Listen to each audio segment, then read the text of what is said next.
Hi, my name is Crystal Fernheiser, and this is my second video. This video is going to be the secondary line, the infusion of the cefazolin. This is going to be given 50 mLs at 50 mLs at over 30 minutes, and then the drip factor is 10, so my drops per minute will be 12.67 repeating. Sorry, my writing is terrible. So I will be doing 17 drops per minute. I'm going to make sure that it is all good, that it's not expired, and it's not, it's good till January of 23. And then I'm going to grab my secondary line, and that is good until 12/9 of 22. And then I'm going to go ahead and I'm going to wash my hands with my hand sanitizer because they're not visibly soiled. I would wear gloves, but since this is a demo, I'm not going to waste my gloves. I would check the patient's name band.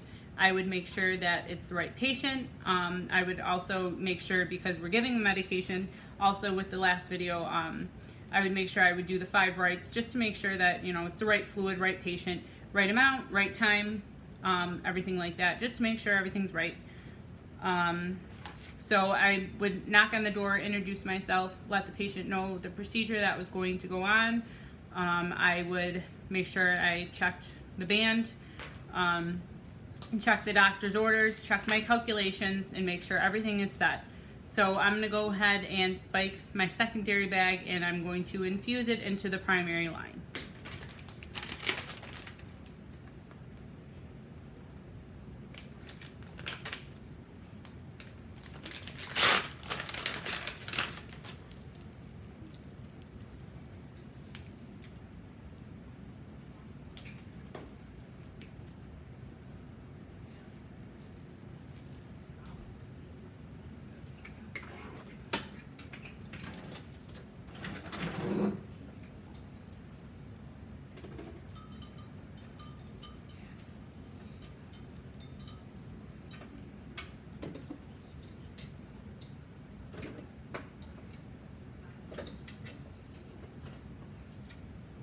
Keurig for the win.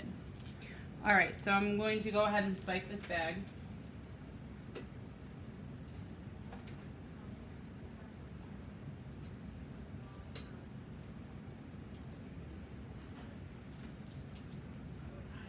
And I'm just going to use gravity to let the line fill and make sure that there's no air bubbles, anything like that. I'm going to let her get a little bit filled up in the chamber, but you want to make sure that you leave enough open in the chamber so you can do your drip rate calculations.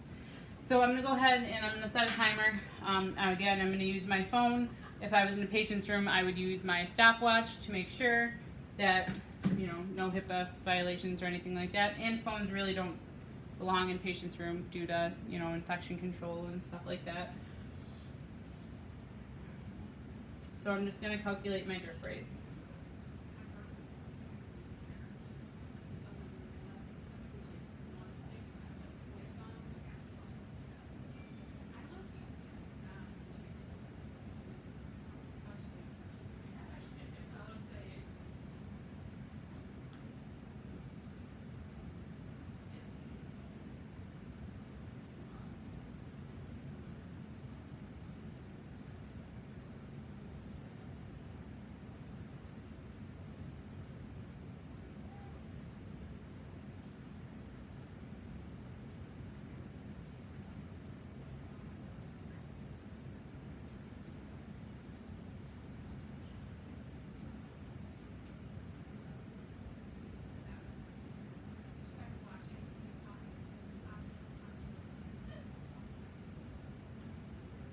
Okay, so we're about 17 there.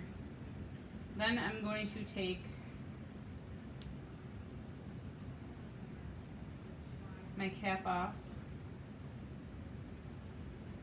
I'll use an alcohol pad to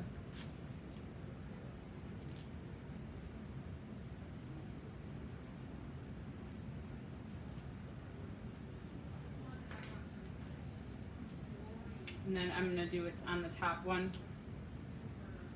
Just going to twist till it feels nice and snug and connected.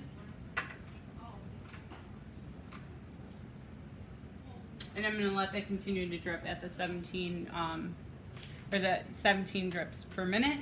And then that'll take about a half an hour, so I would set a timer to make sure that I double check on the patient within a half an hour to make sure that there's no air going into the line.